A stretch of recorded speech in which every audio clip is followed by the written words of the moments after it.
And we know we have to do it, but it's difficult, right?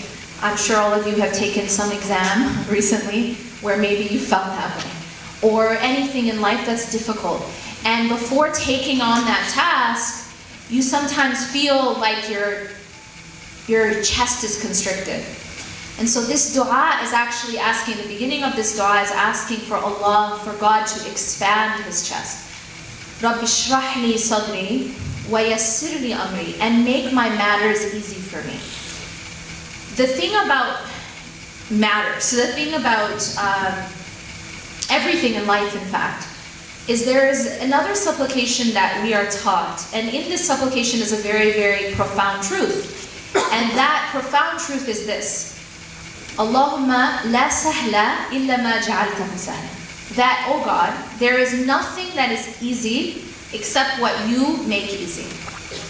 This is actually a very, very important concept, because a lot of times we believe that things are either difficult or easy based on the matter itself.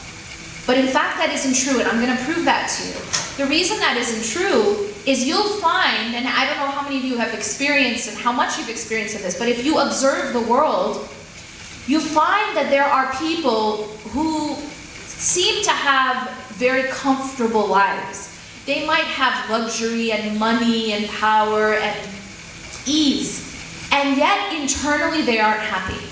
Internally they don't have that satisfaction. That they are not actually able still to handle their lives. In fact, some of them are maybe suffering from very, very serious depression. And we might look at them and say, but I don't understand why. They have this and they have that. They have these eases, things that we define as ease, right? Money, luxury, convenience. Some of them may be famous, right? We know a lot of these kinds of stories, that these celebrities, for example, that have fame and money and power, these are the things we run after, right? A lot of us. Now they have these things and yet they are not happy, and some of them even die from suicide or drug overdoses.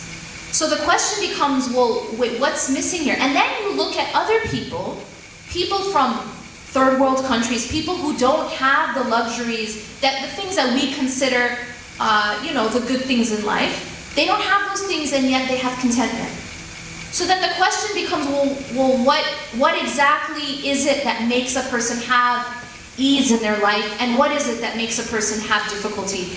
And when you really study it, what you find is that ease is only what God makes easy. And it doesn't have to do with just what's happening in your life, because there are people who have very, very difficult lives, and yet internally they're content.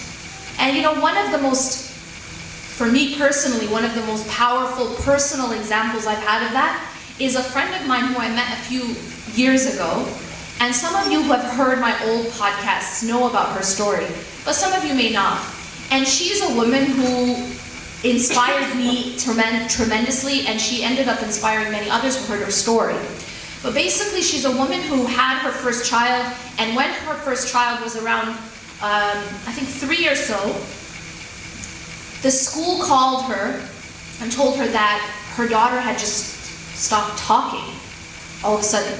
So she wasn't really sure why, and eventually she took her daughter to the doctor, and the doctor told her, after some tests, that her daughter had a very rare genetic disorder called MPS. And this disorder is such that, basically this is what the woman is being told. She's being told that your daughter has this rare disease and she will slowly lose all her faculties. She will slowly lose her ability to talk, to walk, to even swallow on her own. And that eventually she was told, don't expect her to live to the age of 13 even, or even into her teenage years. This is what this mother is being told. And then a few years later, she had another daughter. And she started to show similar symptoms. And she was taken to the doctor, and the doctor told her, your second daughter has the same disorder, MPS. And subhanAllah, she had a third daughter. And the third daughter she was told had the same disorder. So now she had and within the community, and you know, they have like support groups, and within that community of parents with children who have MPS, I don't know that there is another family that has more than one, let alone 3 children who have MPS. And then she had a 4th child with severe autism. So she had 3 children. One of her children recently passed away a few months ago, subhanAllah, well into her teenage years. She was told not to expect these children to live that long, but her children and the amount of care that she gave her children for almost 20 years. But why I'm telling you this story isn't actually to make you upset, but it's what I learned from her story, and that is that here she is, this woman that is in a situation that I couldn't even imagine. I couldn't wrap my mind around it. And yet one day when I met with her, she told me a phrase that I never forgot. She said, quote, "I'm drowning in gratitude." She said, "I'm drowning in gratitude." And to me that just blew my mind, because she's in a situation that, you know, like you and I couldn't imagine. You know, if I tell you what her life is like, because I've visited her many times, and literally she does what 5 nurses couldn't do. And in fact, if she has to even just step out of the house for an hour or 2, she has the amount of like difficulty and the amount of help she has to hire, it's unbelievable. And it's all done just by her. MashaAllah, tabarakallah. I mean, the oxygen tanks, they got to a point where, I mean, they like long before they couldn't walk anymore, they were in wheelchairs. But there was something else that she told me, and that is that they came to a point where they couldn't swallow their own saliva. And you know, a lot of us, this is something that we take for granted. Like, every few seconds we're swallowing our saliva. We don't pay attention to it. But the ability to swallow your own saliva actually keeps you from choking to death. You understand? But we are not even conscious of these things. And you know, how many of us are saying Alhamdulillah every single time we swallow our saliva? And yet this was something that was, because they were not able to swallow their own saliva, they were choking on it. And she would have to like suction them. And so just these small things that we have and we take for granted. And yet this woman, and why I was so inspired by her, is that this woman was saying she's drowning in gratitude. Now how is something like that possible? And that to me was a sign. It was a sign of God, really. Because how is it possible that someone who has money and fame and ease and health, and yet is not happy, and yet is not happy, is not satisfied, and someone who has this type of trial and is saying that she's drowning in gratitude? That in and of itself is a sign of God. And what it's a sign of is that it's only the help of God that allows us to either be drowning in gratitude or drowning in despair. And so I always begin by asking, Rabbi shrah li sadri wa yassir li amri, and make my matters easy for me. And you know, this is the words of Musa alayhi salam, wahlul uqdatan min lisani, and take the knot out of my tongue, yafqahu qawli, that they may understand my speech. So that's how I begin.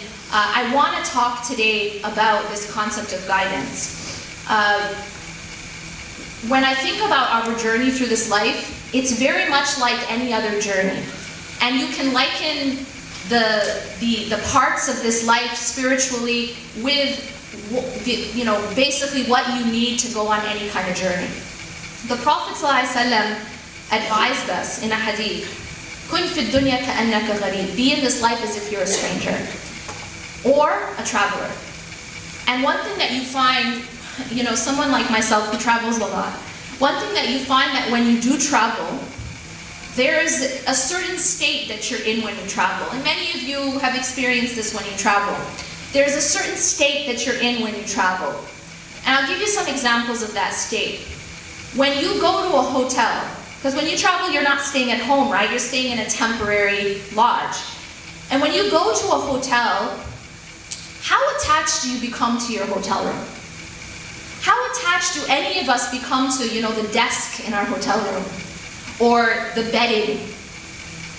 And moreover, if we don't like something about our hotel room, I've been to many hotel rooms where I didn't like things about it. Maybe you don't like the decor, maybe you don't like the color or the feel of the bedding, maybe you don't like the pillows are always awful. But how upset do you get that you don't like that aspect of your hotel room? Do you go and now start, a revolution against the, the hotel chain? And my question to you is why?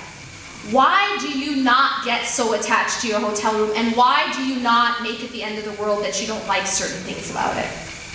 Anyone? Temporary. Because it's temporary. Simple as that. In your mind, you're saying, you know what, I'm only here for a few days, so it's not that big of a deal, right? Now, if we apply that to our journey through this life, then you can understand the advice that the Prophet ﷺ is giving. He's saying that be in this entire life like that person in a hotel room. Yeah? So there are going to be things in this life that you don't necessarily like. There's going to be aspects of your life that aren't perfect, right? Yes or no? And there's going to be things that you do love, right? But the idea is, how can you be in a state where it's balanced in the sense that you don't get too worked up when things don't go your way, and at the same time you aren't so attached that when you have to leave, you're not able to. Make sense? Or when you have to let go of things. Vehicle is, in this journey back to Allah, our vehicle is dunya. That dunya itself is the vehicle that's taking us back to Allah.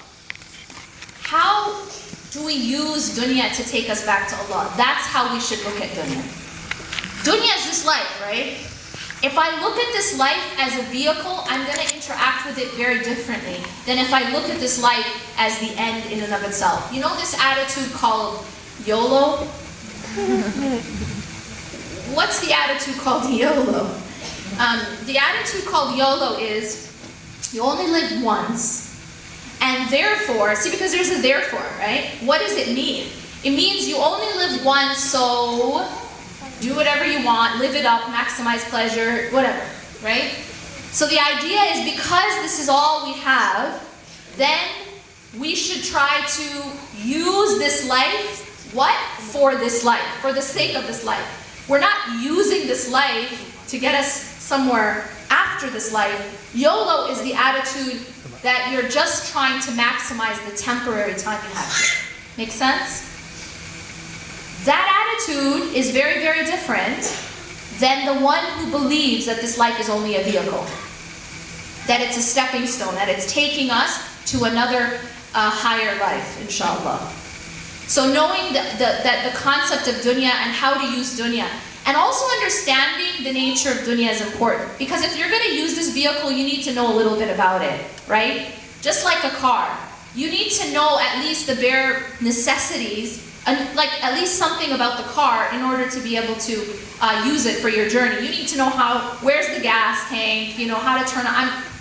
I know like minimum about my car, but I need to know these things in order to be able to use my car, all right? Now, what are the things we need to know about dunya? One of the things we need to know about dunya is that it wasn't created to be perfect, and it wasn't created to be permanent. That's very important. Now that might sound kind of obvious. Well, we already knew that this life is temporary. But it's not so obvious, because a lot of people live in this world as if it's permanent. A lot of people live in this world as if it's supposed to be perfect. Do you guys understand what I'm saying?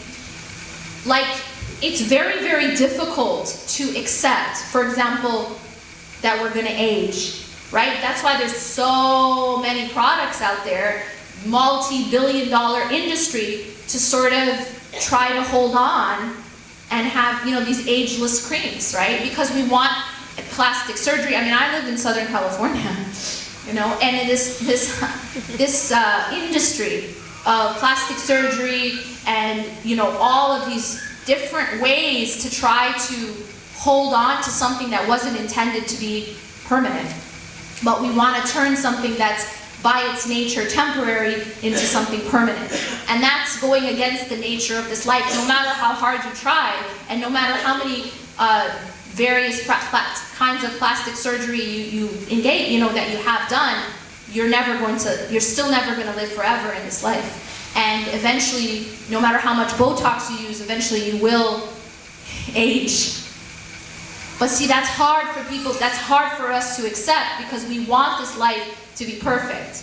So understanding the nature of this life is very important in mastering it. In mastering it.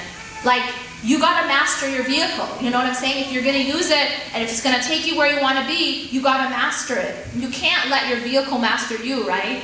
Like, your vehicle isn't driving you, you need to drive it. So understanding that, and it's not, that it's temporary and that it's imperfect.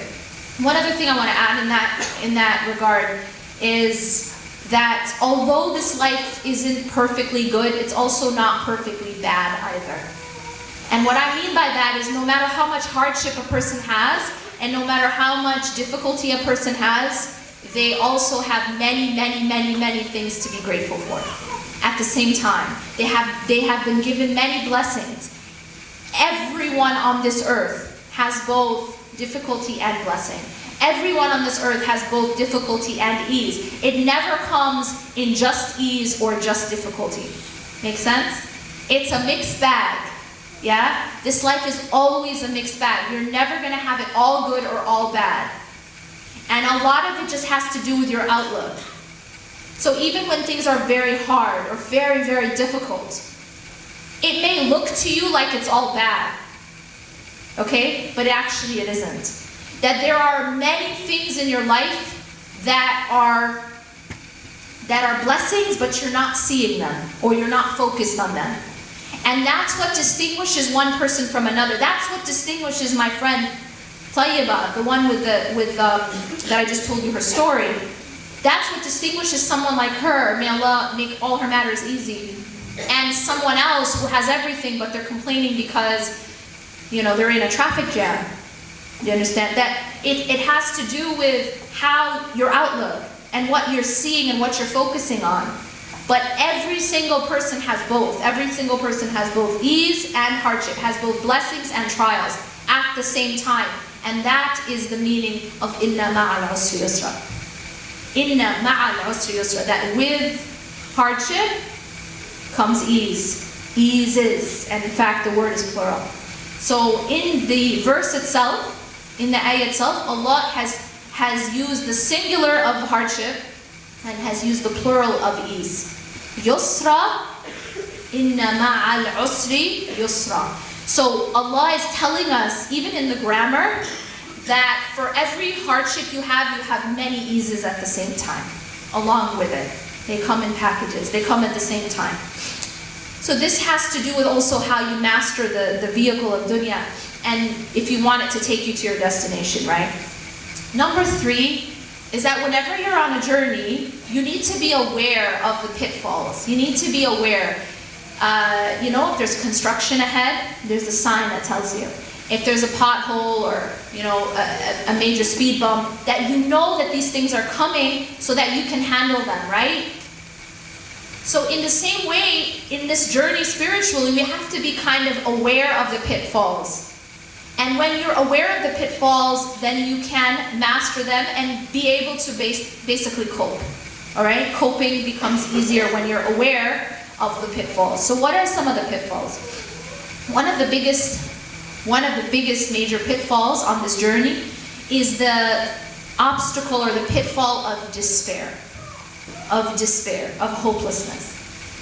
Now what I mean by that is sometimes, well, not sometimes, but when we make a wrong turn in life, when we slip, when we fall, okay, when we get to a point, a low in our lives, okay, what happens at that point is some people will despair. Some people will give up.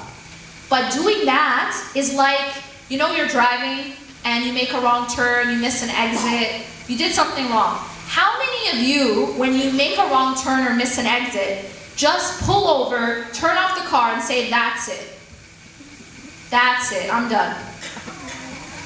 Like, I made a wrong turn. I'm done. I'm not going anywhere. That's it. You know what? I'm not even ever going to drive again. Like, who does that? Anyone? Exactly. Nobody does that. Why? Because making wrong turns is part of driving. And when you make a wrong turn or you miss an exit, guess what your GPS does for you? Rerouting. Simple as that. Simple as that. And it will keep rerouting over and over and over. And it never gets annoyed at you. Right? Does yours get annoyed at you? It doesn't change itself. Rerouting. You know what I mean? It's a robot. But the point here is that when you make a mistake, you make a wrong turn, you miss an exit, you don't give up on the path. You don't give up on driving. You keep going and you reroute. And that's what has to happen in life. You're going to make mistakes and you're going to take wrong turns and you're going to slip and you're going to mess up because that's part of the journey. You understand? The same way you know that it's part of driving, you should know that it's part of this journey. It's part of the life journey, that you're going to make mistakes. And when you do, you can't give up on driving. You have to keep going. You can't give up on the journey. All right, something else about driving. And that is, see, in the car, there's this thing called a rear view mirror, right? Okay, what's the purpose of a rear view mirror? To look behind. To show you behind. Simple, right? You guys are awesome, 100%. That was like a pop quiz and you all aced it. The purpose of the rear view mirror is to show you what's behind you, okay? Let me ask you guys a question. What would happen if a person who's driving spends too long focused on the rear view mirror? They're gonna crash. You guys see what I mean? I don't even know why I'm up here. They're gonna crash. And you know what? In life, it's the same way. It's the same thing. A person who stays too focused on their past, too fixated on their past, you know what happens? They crash. And the reason is they're not looking forward. They're not looking forward. They're not looking at where they need to go because they're stuck in what's behind them. And so one of the biggest mistakes we make is we spend too much time focused on the rear view mirror. All right?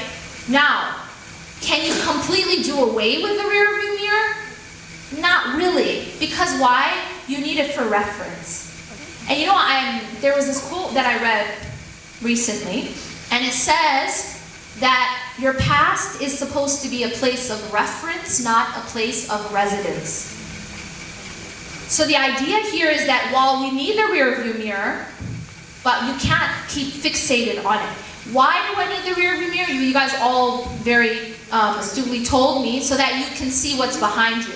But you need to keep your eyes on you need to keep focused on the road and what's ahead of you. You only look at the rear view mirror for reference, to give you an idea what's behind you. But you have to look quickly. This is the same thing with our past. We cannot become fixated on our past. We have to learn from our past, but we have to keep focused on our future. Make sense? Fair enough? And one of the tricks that shaitan will use against a person, and this is part of despair, by the way, is if you've had a rough past, if you've made a lot of mistakes, or you've been through a lot of pain, one of the best ways to paralyze you, one of the best ways to chain you up, is to keep reminding you of your past. To keep repeating it, like put it on repeat, like a broken record. Why? Because every time you keep repeating it and repeating and repeating, it's like chains around you, and you can't move forward. And that's the idea. See, if a person looks and just keeps looking at the rear view mirror, they're going to crash because they don't know where they're going forward. So keep in mind that this is something you have to struggle against. Getting stuck in your past. And allowing your past to define your future. Makes sense? Now, your past, again, everything you've been through in life, yes, it happened for a reason, and yes, it's intended to teach you something. So learn the lesson, but move on. Don't get stuck. And just always remember, and you guys are never going to forget this, because whenever you drive, you're going to look at the rear view mirror and you're going to be like, I can't stay fixated on it. And that, inshallah, will remind you that in the same way you can't stay fixated on your past. You look at it, you learn from it, and then you keep going, and you go back and you focus on where you're moving to. No one should ever allow whatever kind of past they've had to define their future. It can teach you, but it should never define. And I can tell you, one of many, many examples, but if you look at some of the greatest companions, for example, some of the greatest companions to walk, those promised Jannah, look at Umar radiallahu anhu, and you realize if you looked at their past, they didn't always believe, and in fact, Umar radiallahu anhu was against the Prophet ﷺ. And so when you think about, but then what did he become, right? You look at, contemporary Malcolm X, right? Think about his past. He ended up in jail, and yet, what was his future? So the idea of our past defining our future should never be something that you allow to happen. But you learn and you keep going. Now, finally, what I want to say is this. If I'm driving, I'm checking, I'm conscious of my vehicle, I know where I'm going, everything's in the GPS, awesome. I'm rerouting, I'm not giving up, I know the pitfalls. But then I run out of fuel, I run out of gas, and I don't know where to refuel. Then what's going to happen? Well, it doesn't take a mechanic to know that you can't move without, your car's going to stop, right? So part of the journey for you to be successful is you have to keep the car fueled. You have to keep it fueled. Similarly, I'm going to say this is the same thing spiritually. You need to have your spiritual fuel. And guess what? It does run out. Just like the gas in the car runs out eventually, your spiritual fuel needs to be refilled. It does run out, just like food. You eat, yeah? No one says, okay, I don't need to eat today because I ate last October. It doesn't work like that. You need to consistently keep eating. And part of the spiritual, and so for you to be successful in this journey, you have to have a source of consistent spiritual fuel. Sometimes spiritually we go through these highs and these lows, right? Now, while the spiritual path has highs and lows naturally, but when a person gets to their low, if they don't have a source of fuel, then that's when a person gets lower, lower, lower, lower until they crash. And once they crash and the car that's it, and doesn't move anymore. So be conscious of your refueling. I'm going to sort of wrap it up here by saying this. What is our spiritual fuel? What is it? Once in a while we'll come to lectures, or maybe we'll read a really awesome book like Reclaim Your Car. Seriously though, sometimes we'll do these things periodically, right? But what is our daily fuel? What is our daily fuel? This is extremely important. There is something that the Prophet ﷺ said will be the first thing we're asked about on the Day of Judgment. It's our salah, our prayer. Why is that? Our salah, our prayer, is literally like our oxygen. And it's something that you can't just do once in a while, right? Nobody in the world says, you know what, I'm busy today, I have an exam, so I'll breathe tomorrow, right? You gotta keep breathing to stay alive. And it's the same thing with our prayers, with our salah. So the salah itself is one of the most essential parts of that fuel, to keep us going. And sometimes what happens is when we are in whatever way a person starts to give up or go off track or turn off their car and just give up, it usually is rooted in some sort of abandonment of salah. In some sort of, that there's something deficient in the prayer. Either a person is not praying anymore, or they're not praying all their prayers, or they're praying very late, that when the salah gets affected, everything else gets affected. Does that make sense? And that's just because, just like the human body, if they're not getting enough oxygen, it's going to affect every other part of their body. It's going to affect all their organs. And that's simply because a body, in order to function, it needs a certain level of oxygen. Make sense? So spiritually, for us to function, we have to have our salah in order.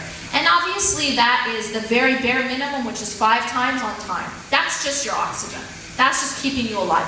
And now beyond that, there's other kinds of fuel, such as the connection to the Quran. Being regularly, having a regular relationship with the Quran, the Book of Allah. And any kind of remembrance of Allah is fueled. Any kind of remembrance of God is oxygen.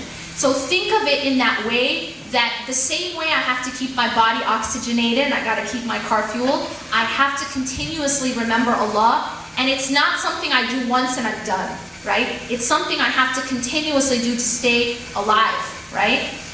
So that's how it works with the remembrance of Allah. Finally, let me just say this. There's something that I personally discovered. I mean, I've been sort of trying to be practicing throughout most of my adult life, I'd say, yeah? So since I was a teenager. But there was something that I wasn't regularly doing, and when I discovered basically the power of this one thing, it really changed a lot in my life. And that is the adhkar. And what I mean by the adhkar is that the Prophet ﷺ had this habit that every single day in the morning after he prayed Fajr, he would say certain supplications. They're called the adhkar of morning, of sabah. And then every day after Asr, he would say certain supplications, which are the supplications or the adhkar of masa, of evening.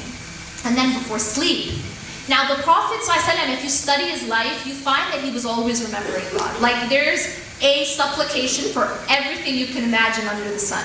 Right? There's a supplication for leaving the house, there's a supplication for coming into the house, supplication for eating, finishing eating, going to the bathroom, leaving the bathroom, putting on new clothes, starting to drive, you feel me? There's a supplication for everything, and there's a reason why.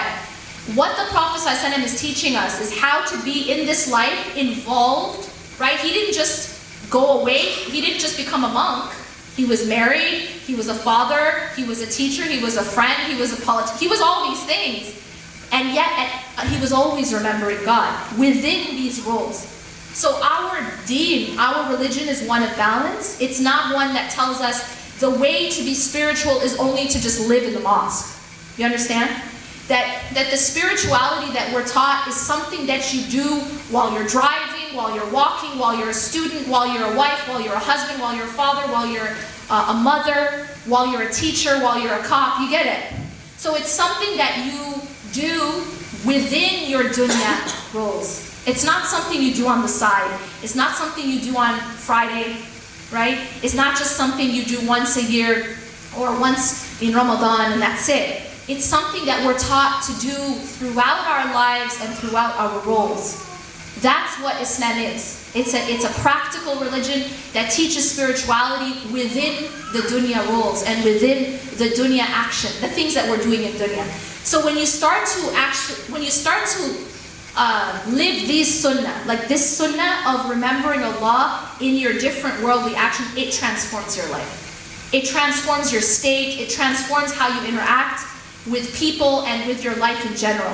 But one thing I'll tell you this is specifically the adhkar of morning, evening, and before sleep, personally absolutely changed my life. And whenever I told others about it, or I prescribed it to others in my classes, or just, it personally, it also, people found that it absolutely changed their life. So these are just, honestly, this journey that we are on, it's not intended to be impossible. It's not intended to be so hard. Allah does not want us to fail. Allah wants us to succeed. But we just have to be conscious of certain things in that journey. Know your destination, know your vehicle, know the pitfalls, and then know how to continue to keep that car running. أقول قولي هذا واستغفر الله لي ولكم إنه غفور رحيم. سبحانك اللهم وبحمدك أشهد أن لا إله إلا أنت أستغفرك وأتوب إليك.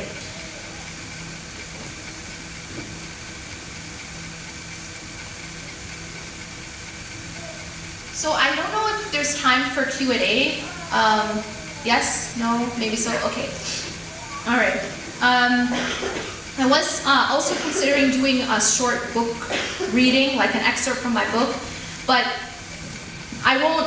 I'll put that off for a second, and I want to take questions. But really quickly, I do want to just kind of give you guys an idea of why I wrote Reclaim Your Heart and what it is. So Reclaim Your Heart is about this idea of the journey that we go through life.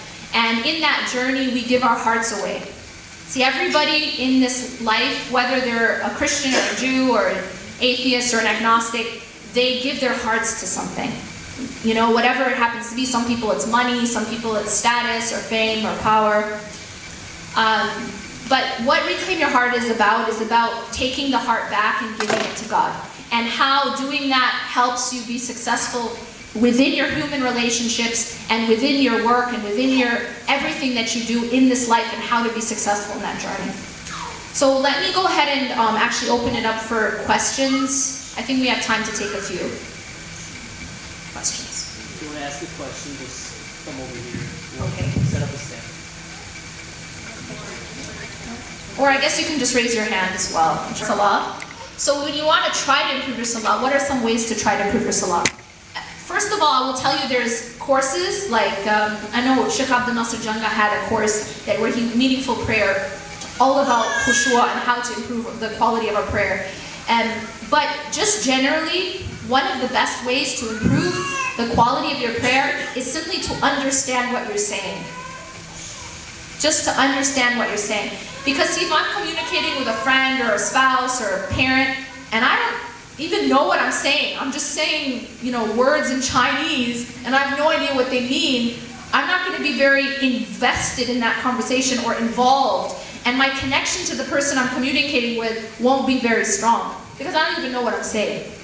Right? So understanding the meaning of salah at the very basic level is really, really important. Regardless of whether Arabic is your first language or not, you can still learn the basic part of salah and the meaning of it. What is Subhana Rabbi al-A'la, Subhana Rabbi al-Azim, Sami Allah liman hamid, just understanding that. The other thing is, you know how I was saying about the afkar, the supplications? The more that you remember Allah outside your prayer, the easier it is to remember Allah inside your prayer. Make sense? So the problem sometimes we face is we don't think about Allah at all day. We're thinking about everything else. Our business or our Facebook or our exams or this. And so once you start praying, you're just going to think about the same exact thing you've been thinking about all day. But if you can sort of slowly institute more remembrance of Allah outside of salah, then you'll be able to naturally have more remembrance inside the salah, and it'll be easier to focus. Another thing is just not being rushed. And one thing that's also I found to be really helpful is praying towards the beginning of the time rather than the end. It's so much different. And for brothers, like praying at the masjid, that also is a huge difference in terms of khushua and reward.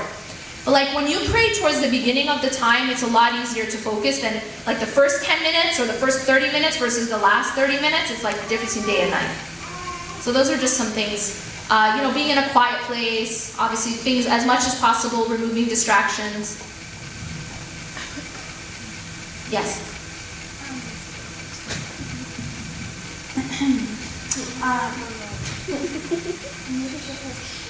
It's not really a question, I just want to kind of add on to what you were saying before. When you're distracted in salah, it oftentimes comes from shaitan, and I know that you can spit 3 times. You can spit 3 times to your left to get Not during the salah though, let's not spit. But yes, sorry. Yeah, you can. It's like going 3 times to your left. Okay. And then during the salah, so you're asking, okay, continue. Okay, to my understanding. Yeah. If there is a distraction during salah, and oftentimes comes from shaitan, playing with your. So during the salah, if you get distracted, so you're asking what should you do if you're getting distracted during No, I was just adding on. Yeah, exactly. Well, so the thing is, when you're getting distracted in the salah, the best thing you want to do is refocus. Just refocus and then keep trying. The thing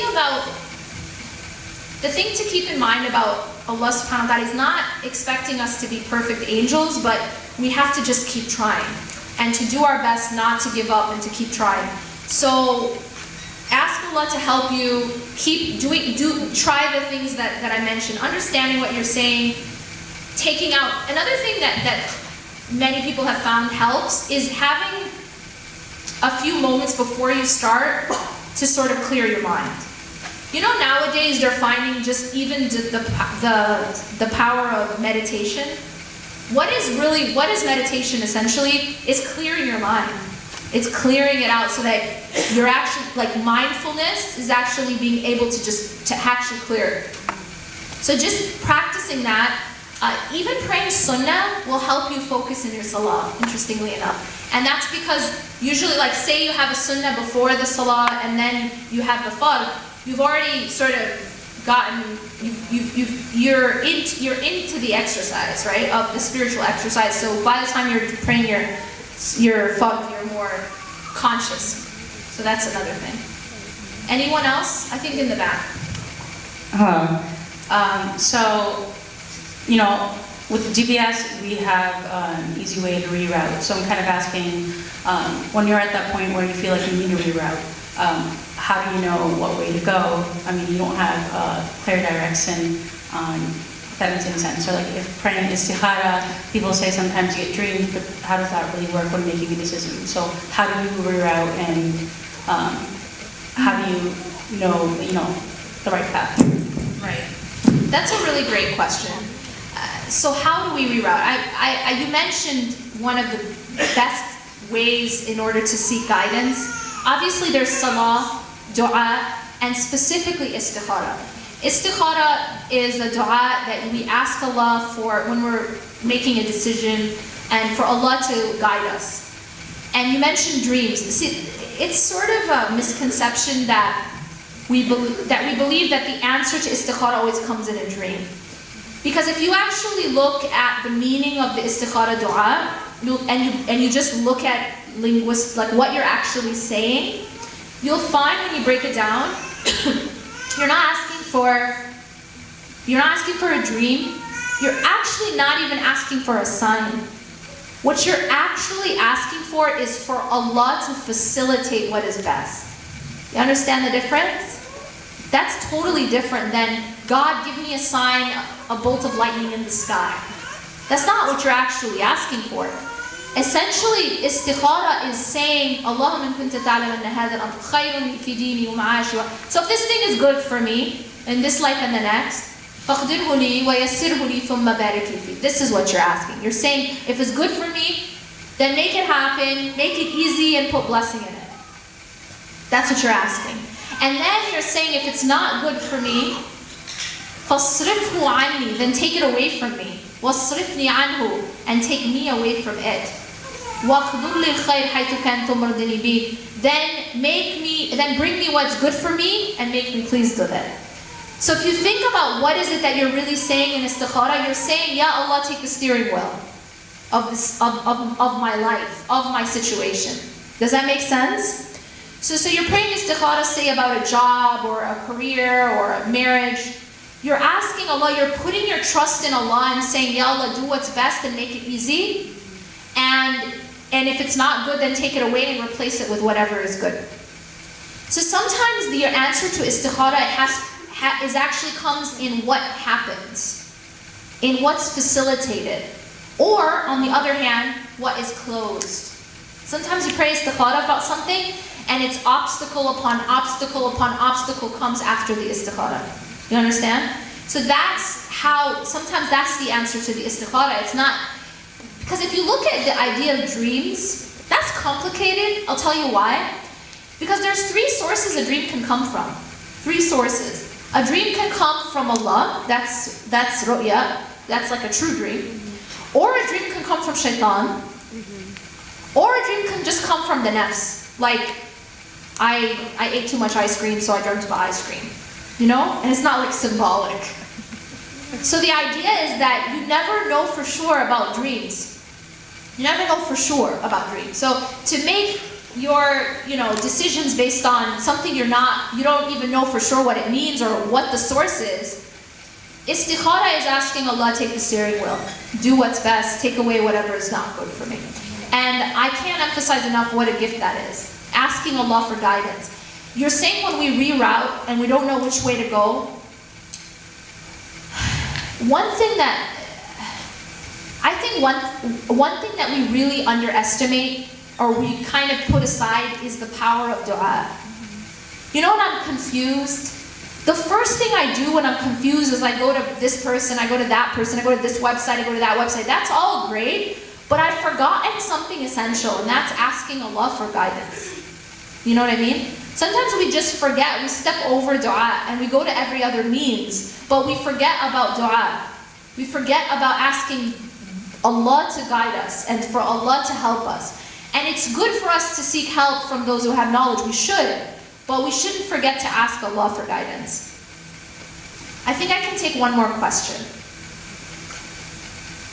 Yes? The hadith that you mentioned about the ghuraba at the beginning, for being a stranger. Yes. So, when we look at the life of the Sahaba, may Allah be pleased with them all, and for example, if we look into the life of Abdullah ibn Umar, there's a narration that we used to even bow down in a place where there wasn't any tree anymore, but when Sallallahu Alaihi Wasallam used to pass the day, he would bow down and do the same thing, even when the tree itself wasn't there. So people used to say that if they did not know this is Abdullah ibn Umar, they would start thinking Islam has some psychological issues. The point being, at what point do you know that, okay, this ghuraba that you are kind of trying to get into is within the realm of Islam, is in the context of Islam, and what point you know that, this is really not Islam, this is just kind of going too much further? Okay, yeah. It's a good question. His question's asking that sometimes we're going to be strange, right? The idea of being a stranger, there's another hadith that says, بَدَأَ الْإِسْلَامُ غَرِيبٌ وَسَيَعُودُ الْغَرِيبُ كَمَا بَدَأَ. That Islam began as something strange and will return to being something strange as it began. فَتُوبَى لِلْغُرَبَاءِ. Give glad tidings to the strangers. But then at the same time, at what point is it like that you're being strange because you're inventing something, right? Or you're not part of it's not part of what's acceptable within the fold of Islam. And I mean, to answer that, we have to use a methodology. There is a specific methodology. You don't just go, you don't just make it up. Oh, this is what I feel, right? Or I had a dream that told me to do this. There is a methodology in terms of how we live our lives and how we follow the Quran and the Sunnah, and we need to abide by that methodology. Of course, there's leeway in terms of, for example, which scholars and there's difference of opinion in fiqh, there's different schools of thought, that's fine. But there's still a methodology and there's still a border. And we need to be within that border, within that manhaj and that methodology of Ahl Sunnah wal Jama'at, of the Quran and the Sunnah. And so as long as we're within that, it's okay that this person holds their hands here and this person holds their hands down here in Salah. That's okay. There are some differences within our deen that are acceptable, and that's fine. Even the scholars agreed to disagree. That's okay. But then, of course, there's things outside of that border, and those are the things we have to avoid. Our deen is not about following our hawa. It's not about following our desires or our own inclinations. I might think that this is better. Why? I mean, who knows? Someone might say, well, you know what? Isha is later on and we're more tired, so I think it should be 3 rak'ahs, and Maghrib is early.